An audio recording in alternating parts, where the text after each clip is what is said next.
welcome back to another video, and we are doing the final fucking thing.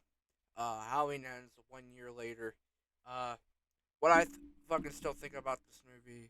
This movie came out October 14th, I believe. Yeah, I think it came out October 14th. And the first time I fucking watched it, I loved it, but the second time I watched it and thought about it, I hated it. Like Michael dies in this fucking film, and it just fucks me up the wrong way. Like literally, he gets defeated by a fucking grandma, and it sucks to see him lose. Like he was so fucking badass in kills, and then you just see him ship from badass to fucking old man. I understand he's fucking old, but I think anybody that's I know he's not immortal in this fucking timeline, but if he was immortal, I don't think anybody at that age would be able to not fight, because if you're immortal and you're like 60 something or 70, you'll still be able to fight. But Michael put up a good fight in this fucking film at the very end, but the whole love triangle between Corey and Allison, I did not care for that. But Corey was a cool character to discover in the fucking film, and I felt for him like he was getting bullied and shit. But if you think about it, Corey was way better, was bigger than the kids he was getting bullied by. He was literally getting bullied by twice, not even half his size, and he got bullied by them. Like, how can you not put up a fight that the kids are not that same size as you? Literally makes no sense. But I like the whole part where he teamed up with Michael, which is pretty cool to watch. But the whole part where he beats up Michael and takes his mask, it just fucking sucks so fucking bad. But the part where he teams up with Michael is pretty fucking cool. And the whole part where Corey brings that cop to him and Michael looks like he's nutting. It's funny to watch that, but it's cool to see him. He's back, and and then Michael just gets fucked in the end. But my favorite kill in this fucking film is probably gonna have to be the part where Corey's fucking beating the shit out of that DJ guy, which is a complete asshole to them in the very half of the movie, and then he cuts off the tongue and just lets it flop on the fucking thing, CD thing. But it's fucking cool. I like that kill a lot. And then you get to the part where um Lori, well, Corey is coming to kill Lori, and then he ends up stabbing himself in the fucking neck. And Lori pulls the knife out of him. Allison comes in, and then it looks like she killed him, but in reality, it was Corey that stabbed himself.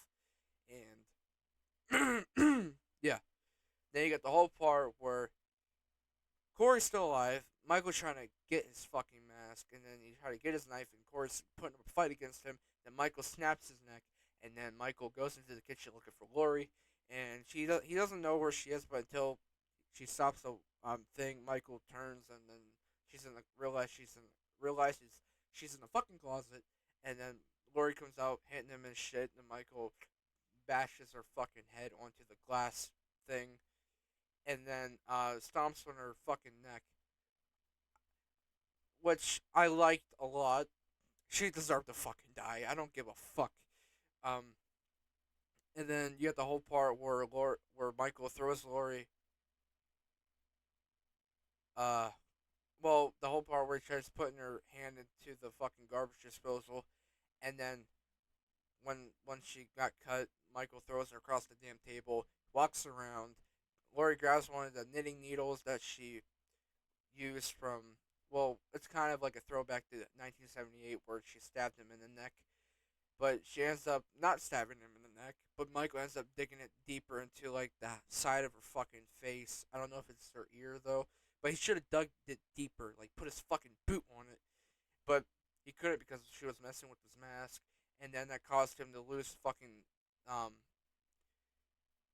interaction or control, or He doesn't know what the fuck was going on. He wasn't looking, and then he ended up getting stabbed in the hand, and he couldn't move. He ended up trying to grab Lori, but she ended up pushing him onto the counter. Then she stabbed him, and then he got back up. She stabbed him in the hand again. Then used a fucking pan and then you got the whole part where he couldn't fucking move, and then you just fucked him up. You just constantly fucked fans, and then he couldn't move because he got a fucking fridge on his fucking leg. I'm not gonna lie to you. I watched it recently, and I couldn't help it, but I cried at that part. I'm not gonna lie. I couldn't help it. Like seeing my favorite horror villain dying in a fucking movie. No, it's like the last movie until someone picks it up again, but like you get to see his death fully, like how you didn't get to see in other Halloween films. Well, where he gets his head chopped off, that's different, but the whole part where he was helpless, he couldn't fucking move, which sucked, and it made me cry. And I know I'll fucking cry, baby. I don't fucking care, but the whole part where he gets his where she reveals his fucking face, which is one of the worst things to fucking do, and slits his throat and slits his veins, and Allison comes in to fucking ruin the moment, which God, why should have kept it where Michael dies with her. I would have loved that way more. And nope, Allison ends up breaking his fucking arm, and then he dies there. And then on the way, he gets fucking crushed into a meat grinder, whatever the fuck you want to call it. And then everything at the end is fine. And then I don't know if this was part of the movie, but at the very end, where it had the whole thing on his mask, where he was just laying there, I swear I could have heard breathing. I'm not gonna lie, I literally heard breathing. I don't know if that was me hearing things, but I it's like Halloween 2018 at the very end of the end credits. You can hear the breathing throughout the music. It's literally like that. You can barely hear it, but if you rewatch Halloween Ends and listen very closely, you will hear breathing. I'm not joking because I watched this and I heard breathing. I don't know if it's the fucking movie or is it just me hearing shit, but still, what do I think of this fucking movie? I'm still gonna give it a 5 out of 10 because, well, I gave it a 4, I believe. Is that what I gave it? A 4? Halloween Ends. I think I gave it a 4. I'm not fucking sure. Um, yeah, I need to look.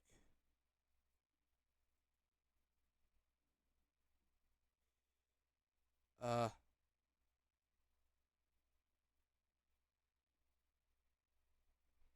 yeah, I don't know what I fucking gave. I think I gave it a 1 out of 10.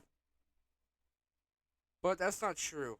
I gave it a 1 out of 10 at that time because I wanted people to think I hated the movie as also. But now that people are starting to like it, I'm gonna give it a 5 out of 10. It's not the best Halloween film I have seen.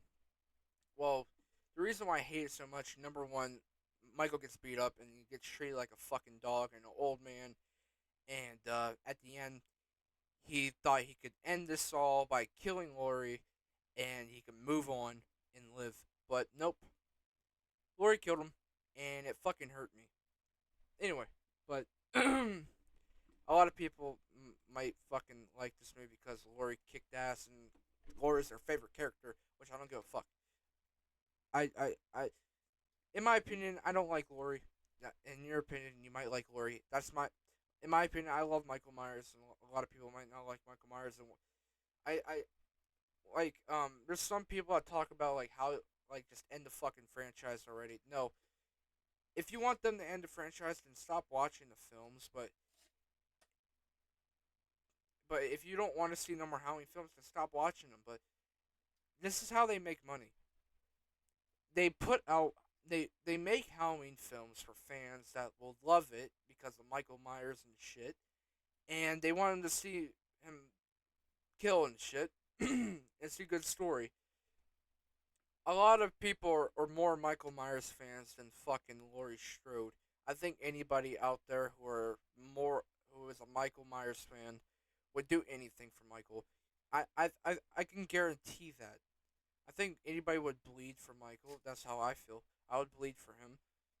Honestly, I would bleed for him. I would literally give him my kidney if he fucking needed it. If he was even real. I would literally give him my left nut. That's how much I fucking care for him. I would literally give him my fucking arm. Like, literally. I love Michael for multiple reasons. I know he kills, but he's a good fucking villain. Better than, other than Jason, because Jason would fuck him up, which I hate. If there was a movie where it was Jason versus Michael, and it depends on which Jason and Michael. Like, if you're talking about Friday 13th 2009 compare, and then 2007's Rob Zombie's Michael or Tyler Maine's Michael Myers, I think Michael would win that fucking fight. But if it's how he kills Michael versus Manhattan Jason, probably Michael. But well, that's a good idea actually. That's a good fucking idea to do. But um, yep. 1 year later, movie's not that bad still, but every time I watch a movie, I just cry a little bit. I just cry a little bit. But yep, I don't know if I might do a re-review on Halloween 1978, maybe, but yeah, Five Nights at Freddy's movie review will be out sometime October or November. Don't know when, but yep, that's about it. See ya.